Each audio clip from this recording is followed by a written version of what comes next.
เอาขุดดินบากไปโขกมานี้โขกมาตัวแอวนี่แหละเจ้ายังใส่นะเอากล้วยด้วยมันจะกินอยู่บ่กล้วยมันกินแหละหมักบกมันก็กินเจอหมักบกนะแม่นอยู่หนูมันมาท้องกันบ่ได้หรือว่าสปอนเซอร์คนท้องกินได้บ่สปอนเซอร์ได้อยู่บ่ทินแดงบ่ได้แหละมันเคยกินเรื่อยอยู่บ่ล่ะหมูกระทะบ่เคยจักเทื่อฮะบ่เคยกินบ่น้องงางถามว่าแม่นย่างหมูกระทะว้าวบ่คือบ่ฮู้บ่เอาแล้วบาดนี่เฮาก็บ่เคยกินจังได๋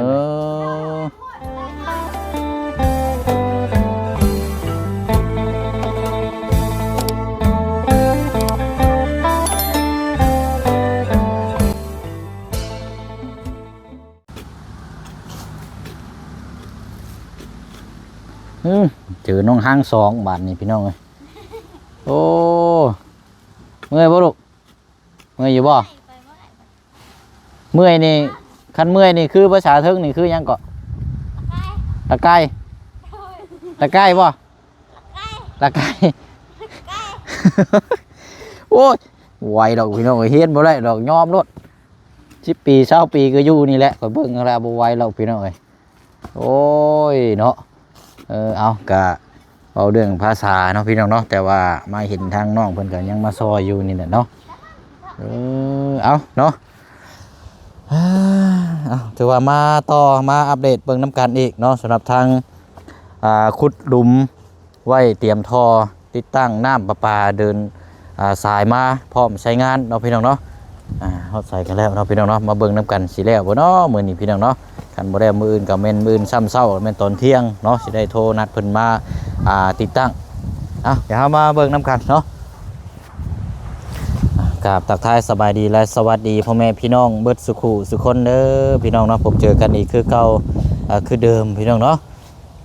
เอากะเพิ่มเติมแน่กะนี่แหละพี่น้องเนาะพาพี่พาน้องมาเบิ่งน้ำกันเนาะถือว่าเป็นครอบครัวที่ประคองแล้วก็อุ้มชูกันดีเนาะทางน้องๆเพิ่นนี่พี่น้องเอาเบิ่งก่อนซะเนาะเอาพลักอยู่น้ำไผก็พลักนอนวันนี้อันนั้นได้เจืองได้ไปใช้นะไปหาหนูไปหาหนูกินนี่บ่เอาคือไปหาตอนเว้นไปคุดเอาบ่ไปคุดไปกับไผนะไปกับเขาอยู่ไสน่ะไปคุดหนูอยู่ไสน่ะไกลเถอะบ่นี่อยู่ขึ้นภูอยู่ภูนี่บ่เอ้ามีหนูอยู่บ่นี่ว่าเป็นแต่อยากไปเบิ่งแท้นี่ขุดหนูเนาะ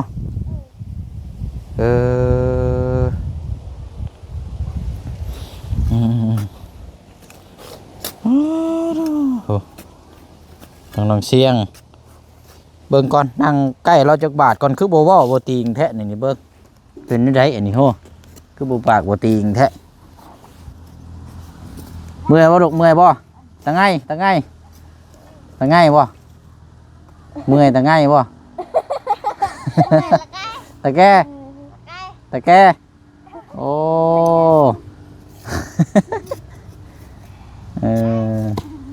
โอ้คุมเนาะเลิกอยู่เนาะนี่พี่น้องเอ้ยทางน้องเพิ่นขุดลงปานอันนั้นเด้อนี่เนาะเอาอันนี้บ่เสียงซื้อมาฝากเอาลูกเอานี่เอาน้องห้างเอานี่เด้อใช่เอาบอกเราอยู่หาเฮ็ดนี่ได้ก่อนสิดอกโอ้แซ่บได้ขนมนี่พี่น้องหิมะกินมะพร้าวใช่เนาะเอานับเอาใจ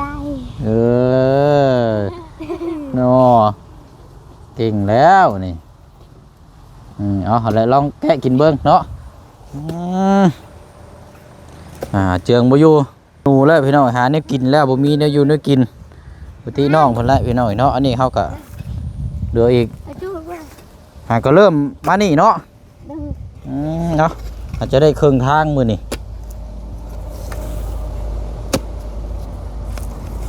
โอ้โหเนาะเสียงเราเคยปั่นขนาได้นี่เคยทางให้ทางสวน เอาน้องห้างอันนี้นะพลักนอนอยู่ใช่นะ นอนอยู่ เดี๋ยวเที่ยวไปเจาะเบิ่งเล่าหน่อยเด้อ โดย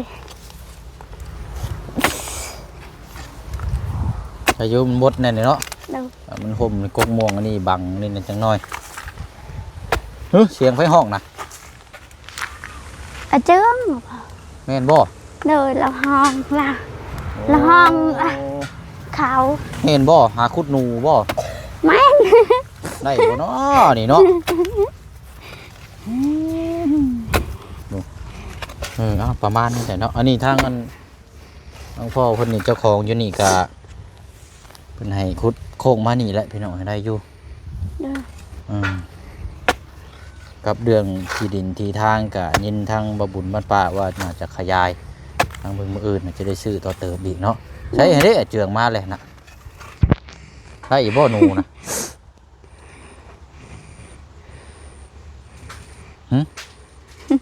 ได้อีบ่เอิ้นนะเบิ่งอยู่หั่นโตมาปิ้งนะเนาะ โดย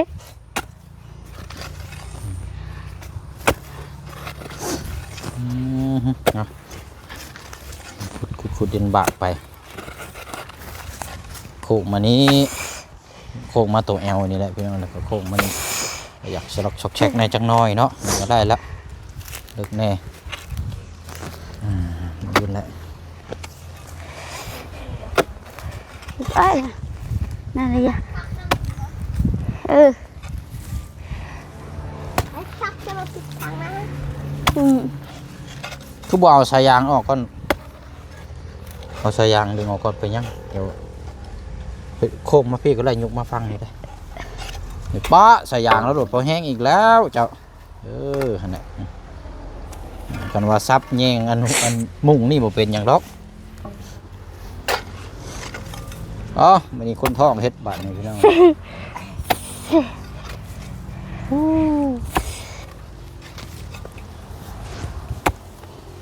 เราจะว่ามันอยากอ่อนอยู่แถวนี้เนาะ เดินไม่อ้อน อ้าวมาเลยพูใช้หนูนะฮะ ไปใส่ เอาไปใส่กับเอาบ่อ๋อนึกว่าไปคุดเอาทั้งนี้ว่าไปคุดโอ้ยให้คุดอันนาทอนี่มืดช้ำนี่ก็ว่าผัวไปคุดหนูว่าสัตว์ ให้ตาได้ถึงว่าเลยฉันลงเงินเลยนั่นเรียกตาครับ เด้อเอาไปใส่กับหนูเนาะโอ้ใส่จักล่วงอ่ะนะใส่จักอัน15มื้อนี้ไปยามได้บ่ในมื้อใด พยายามตอนเช้า มื้ออื่นบ่มื้ออื่นเช้าเนาะเอา อยู่คู่ ดุนน้ำกันมันก็มีทางมีอย่างอยู่บ่ว่าเขาใส่หนูเขาใส่ตามทางมันเที่ยวได้เนาะมันจึงสิได้ บ่ใส่นูวายแล้วก็นูกระหอบกระแตนูก็เล่นใส่ในหากใหม่ แต่เก้านี่ถือบ่แต่เก้าก็ เลยที่ โอ้หักได้เนาะได้เบิ่งแล้วมาเอาไม้มานี่เอารุ่นน้ำกันซะอันนี้เนาะ โดย มือมีก้อยได้มือนี่ โดย ก้อยหนูใหญ่เนาะ โดย หนูวายคักอยู่ได้ ง่ายตัวจังไหนอ่ะ เนาะ จุกีรู กลับเข้ามาอีกรอบนึงเนาะ โดย เดี๋ยวเนาะคอยเฮ็ดแปลนแล้วนี่ก็ครึ่งทางนี่เด้คำว่าบ่แล้วก็แม่นมื้ออื่นช่วงเที่ยงเนาะ โดย มื้อแรงก็จังแจ้งบอก มาคือตามา น้องเชียงคุดเด็กแท้ลูกเอาไหมขนมมันถือกี่พุ่นเอาเอาพากันเอาไปแกะมาลองกินเบิ้งขนมสูตรใหม่น้องห้างเอาไปซื้อน้ำก่อนนะเอาสปอนเซอร์เด้อเอาไปมาจักปองเท่าไรบ่อยู่นี่บ่เจอ 10,000คือกัน 10,000บ่ โดย เอาสปอนเซอร์ก่อน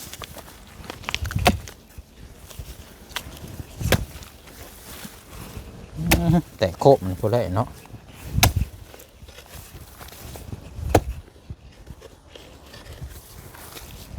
ใส่ไว้ถึงเถื่อมันถือกับพอได้กินเนาะ โดย บืน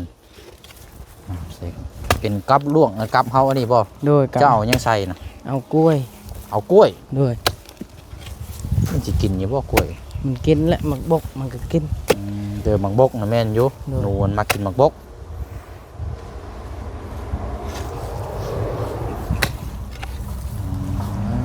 เนาะ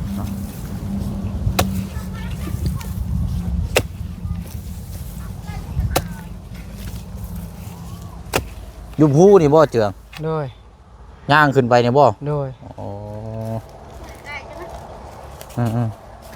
เอาน้องห้างไปซื้อสปอนเซอร์3ปองเด้อมา3ป ด อ อง กเลย เต้า เอากินรถละแกกินรถ ให้บ่กินบ่ เอาเลยละเอาเลยไว้ถุงแล้วกินในรถเจ้า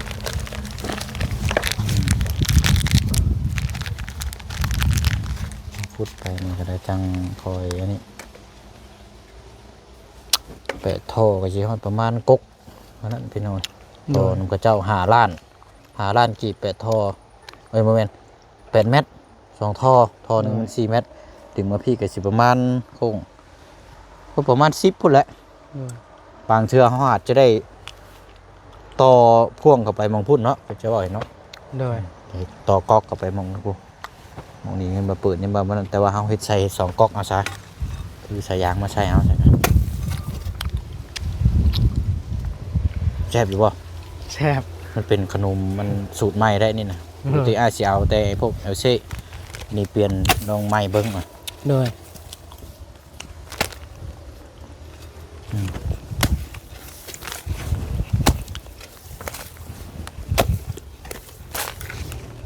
เพิ่นอันเข้าน้ำประปาอยู่เฮือนใดก็ตามแต่พี่น้องเนาะทางเพิ่นจะบ่ขุดให้เนาะ โดย เฮาขุดเองเลยนี่อยู่ครอบครัวใดก็คือกันแต่ถ้าเพิ่นขุดเองนี่เพิ่นก็สิว่าราคาเพิ่มอีกเพิ่นก็สิว่าราคากันใหม่อีกมันก็เลยว่าเอาบ่เป็นหยังต่างทางเฮาก็อันนี้อยู่แล้วเนาะ โดย เฮ็ดเอา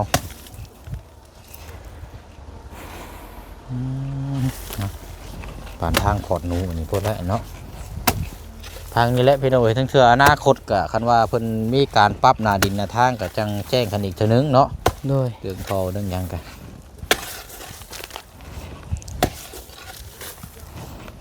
คิดเพิ่งเติบอยู่ดอกสิได้เห็นใบจนใบสัญทงสัญญาลงสื่อลงอย่างเรียบร้อยได้นี่พี่น้องเพราะว่ามันขึ้นกระทรวงทางรัฐทางเมืองเลยเวลามาเก็บน้ำนี่ก็เพิ่นก็ต้องเอาบินมาให้ทางเจ้าได้บาทนี่ โดย เท่าเจืองเด้อค่าน้ำเดือนเท่านั้นเท่านี้ได้เจาะเบิ่งบินได้เจาะถือว่าเป็นคนระดับหนึ่งในได้บาทใน โดย นี่เอาอันนั้นไปยังเด้ไม้อยู่ในจกเอาไม้อยู่ในครับสิ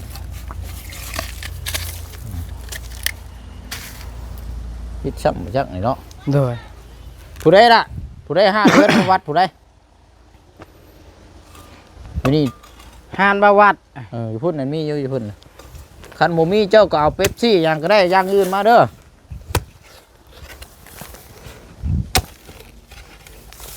มันยังกระเดืองขี้ดินบ่ขี้ดินทรายบ่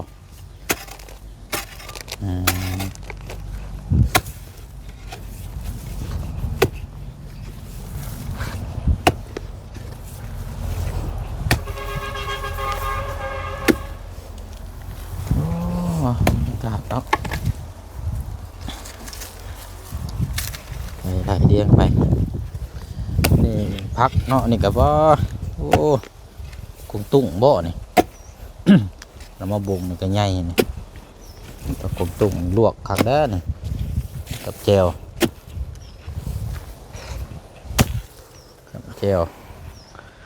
กินแล้วบ่เข้า โดยกินแล้ว ได้ยังกิน กินอันนั้นนู นู โดย เอ้า นูเขาไปการไปนอนเผามันเขา โอ้โห เลยตูนน้อยๆนู เดี๋ยวว่ารอรุ่นอันมืออื่นซะเนาะ โดย ได้จักโตอันนั้นครับ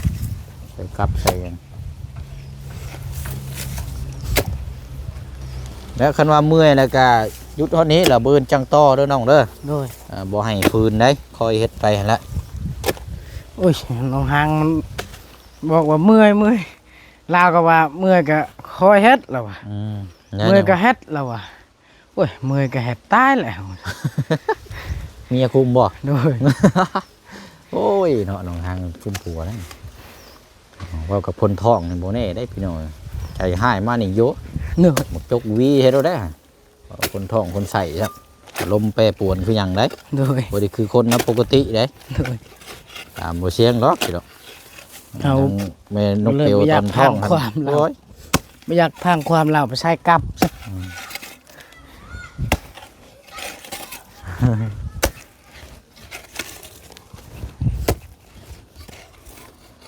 เจอสิซื้อเสียมมาให้เพิ่มเนี่ยคือว่าพอคุณได้อยู่เนาะก็ได้ยัน โดยได้ อันนี้แหละเนาะคอยเฮ็ดไป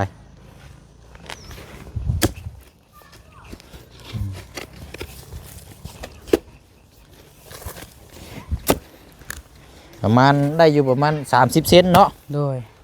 ได้อยู่30 เซนเบิ่งทางเลาะเบิ่งทางนี้ก่อน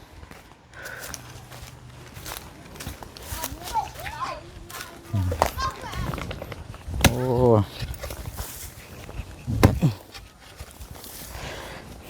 ตั้งอยู่นี้พยายามจะดินออกมานี่ก็มานี่แหละ4 เมตรก็สิได้อยู่ประมาณต่อนี่แหละพี่น้องประมาณกอไผ่นี่แหละเนาะตอนนั้นก็4 เมตรท่านี้ก็4 เมตรหรือว่าหน้าเดินกว้างอีกบาดนี้เนาะโอ้เอาเบิ่งน้ำกันเนาะว่าทั้งบ่บุญสินัดหมายทั้งพ่อเพิ่นไว้อันนี้ซื้อมือใดขยายออกอันนี้ก็จุดประสงค์ก็คือทางผู้ใหญ่อยากซื้อต่อเติมที่ดินให้เนาะพี่น้องเนาะเพราะว่าทั้งเพิ่นเห็นเนี่ยมันจะแคบเนาะหน้าบ้านเอามีอยู่บ่เอานี่แหละกินสปอนเซอร์นี่แหละจังอันนี้มาอ่านมาปองเด้อแต่เจ้าเอารถเอาให้เพียงรถมันท้องก็บ่ได้อยู่หรือว่าสปอนเซอร์คนท้องกินได้บ่สปอนเซอร์ โดยได้ ได้อยู่บ่ ทินแดงบ่ได้แล้ว มันบ่ได้แห้งเนาะ โดย ถ้าว่าเป็นพวกกาแฟหรือว่าอะไรสิเนี่ยบ่ได้เนาะ โดย เป็นเกี่ยวกับหมอกำลังกายได้อยู่ดอกเนาะ โดย แต่ว่ากาแฟหรือว่าเป็นเหล้าเป็นเบียร์เช่นนี้บ่อยากแนะนำปานใดเนาะ โดย โอ้เชียงก็เคยถามมาอยู่ตัวนี้เอากินน้ำก่อนกินตอนมันเย็นนะครับมันจังแซ่บกินคือกันแล้วบ่เชียงกันอ่ะ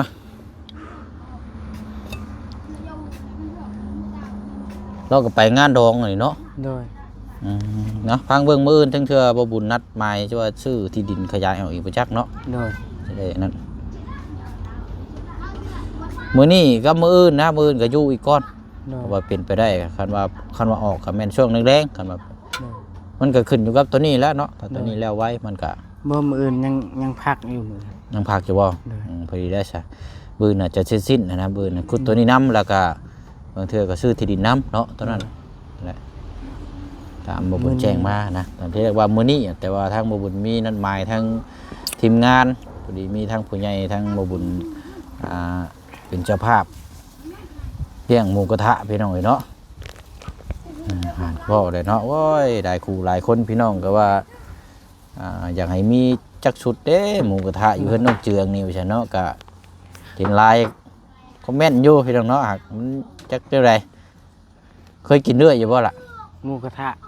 บ่เคยจักเทื่อ ฮะ บ่เคย เคยกินบ่ น้องงางถามว่าแม่นยังหมูกระทะ ว้าวบ่คือบ่ฮู้บ่เอาแล้วบาดนี่ เฮาก็บ่เคยกินจัง เอ ได๋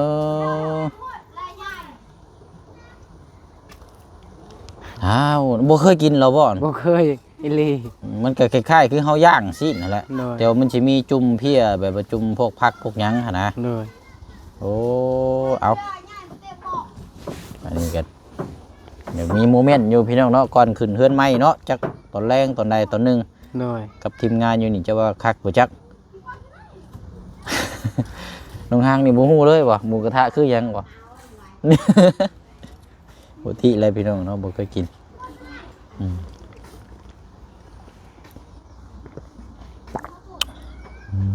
เอามากันเนาะมันไปแกะกี่รถ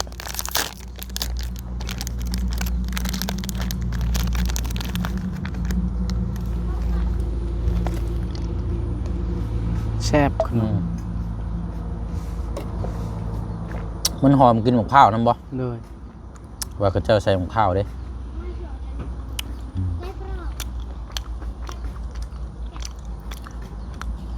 เอาเนาะก็มาก็เห็นกันทั้งน้องๆเพิ่นก็ตั้งมุกตั้งใจขุดไปเรื่อยๆอยู่พี่น้องเอ้ยโอ้ยดีใจนํเนาะนี่แหละมีความตั้งมุกตั้งใจเฮาเฮ็ดอันใดเฮาก็ได้อันนั้นแหละเนาะมันบ่แล้วตอนนี้แต่ว่าเจ้าเฮ็ดไปเรื่อยมันเดี๋ยวมันก็แล้วแล้วมันก็สำเร็จ โดย คือเจ้าซอยคนนั่นแหละเจ้าคอยเฮ็ดเวียกเฮ็ดงานเพิ่นแล้วเพิ่นก็มาซอยเฮาอันนี้คือเกิดเฮาซอยเฮ็ดอันนี้เนี่ยมันก็แล้ว โดย งานตัวนี้อ้ายเข้ามาเบิ่งนี่บ่แม่นว่าอ้ายคุมเด้อ้ายอยากติดตามให้พี่น้อง FC แล้วก็เบิ่งนํกันว่าความคืบหน้าเนาะหนึ่งมากับมันก็เป็นเวียกของอ้ายแน่อ้ายก็ต้องติดตามให้คำแนะนำแล้วก็คอยเฮ็ดไปเนาะนี่แหละเพียงเท่านั้นกันพูดไปเอาแล้วเนาะ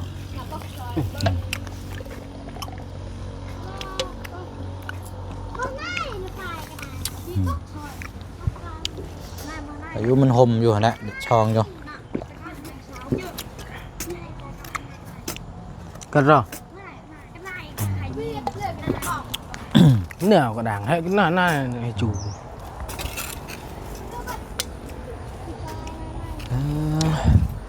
เอาแหละคันว่าเมื่อยแล้วก็หยุดก่อนเด้อล่ะเด้อ โดย แล้วพากัน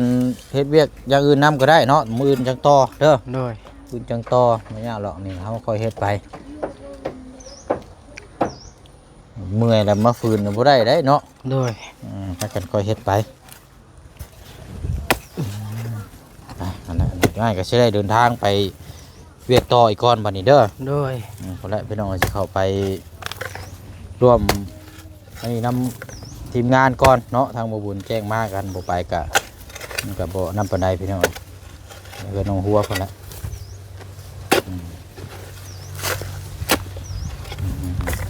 เอาโอเคทั้งสองเด้ออยู่ดีมีแฮงสบายดีเนาะโอ้ยเอาไปนั่นแหละเอาไม้มาหานะโอเคเอาเฮ็ดเวียกนำไปใส่กับหมูนำเนาะโอ้ยดีแท้อันนี้เนาะหาอยู่หากินนำพี่น้องเอ้ยคักๆแบบนี้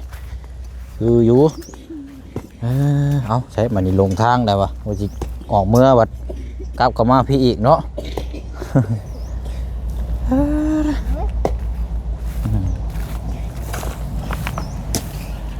โอเคไปละพี่น้องเอ้ยดีๆบาดนี้เดินทางก่อน